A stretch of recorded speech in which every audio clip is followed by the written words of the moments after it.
Assalamu alaikum, my dear students of class 6. How are you all? I hope you all are fine and safe at your homes. Students, here I am your teacher, Ms. Fatma Zahid, and I welcome you to the online lecture of Social Studies.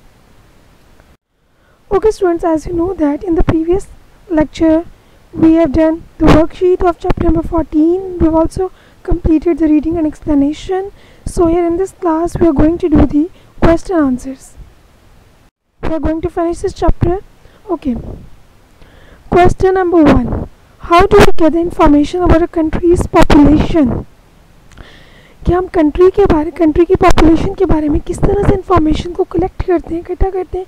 क्या है इस country की population कितनी है. Just like हमें किस तरह से पता चलता है कि पाकिस्तान की पॉपुलेशन 22 करोड़ है, 23 है, किस तरह से पता चलता है.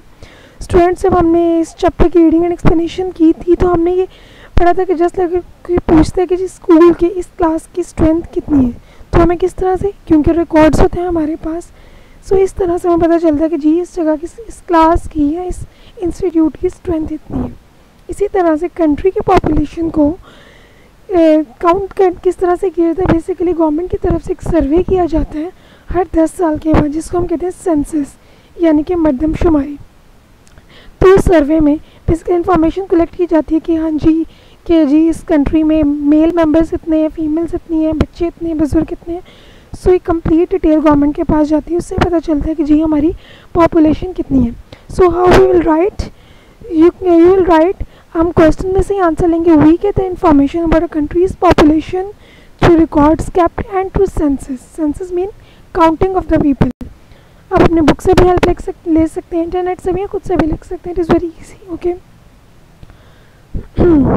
Okay, next question number 3. Question number 2 is omit. So question number 3 is, would you like to live in a city or on a farm? Discuss the differences. क्या आप शहर में रहना पसंद करेंगे या गांव में?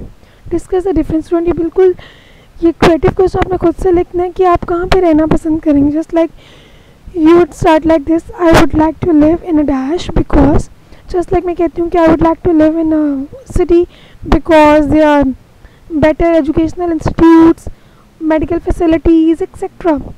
आप गांव का ही कह सकते हैं कि just like I would like to live in a village because there is fresh air, pure food, etc. आपने रिलेट करना है कि just like आप कहेंगे कि जी मैं शहर में इसलिए रहना पसंद करती हूँ कि यहाँ पे बेहतर मेडिकल फैसिलिटीज़ और गांव में इस तरह से नहीं है. बहुत दूर दूर हॉस्पिटल्स, क्लिनिक्स हैं, कोई प्रॉपर मशीनरीज नहीं है. इस तरह से डिफरेंशिएट वो रिलेट कर सकते हैं. ठीक है, clear. Okay, now next question number 4 भी ओमिट है. क्वेश्चन नंबर 5 है, the most widely spoken language in the world is Chinese. Why do you think this is so? We all know कि सबसे ज़्यादा जो मुल्क दुनिया में बोली जाने वाली लैंग्वेज है वो चाइनीज़ है.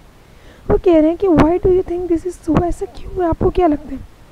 So Chinese is the most widely spoken language in the world because China is the highest population for any country on the earth. Chinese इसलिए सबसे ज़्यादा बोली जाती है तादाद, मतलब ऑल ओवर द वर्ल्ड, क्योंकि चाइना की पॉपुलेशन सबसे ज़्यादा है. अगर हम पूरी दुनिया की बात करें तो हाईएस्ट पॉपुलेशन कौन सी कंट्री की है? चाइना की. सो इसीलिए Chinese all over the world सबसे ज़्यादा बोली जाने वाली ज़बान है.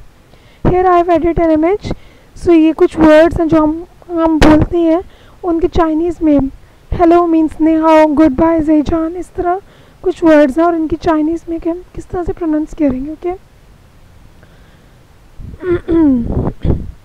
Question number 6 is, what does SAARC stands for?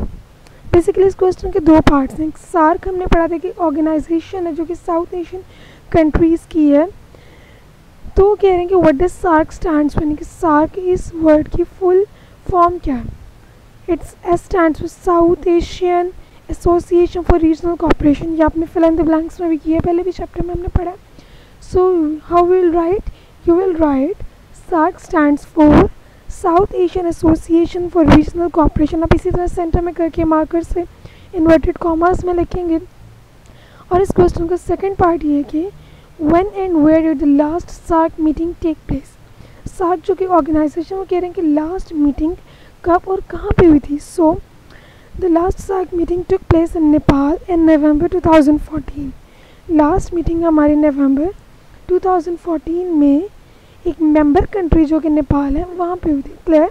Nepal के कैपिटल सिटी काठमांडू में हुई थी। Clear? Okay well students, you have to do only these 4 questions. आपने इन questions को sheets पे करना और you have to submit these questions along with your worksheets on Tuesday. Okay, clear? Well, with the end of this comprehension, we are done with this chapter, and so I hope there's no confusion. Your diaries you have to revise objective. So students, that's all for today's lecture. See you in the next class. Till then, take care. Allah Hafiz.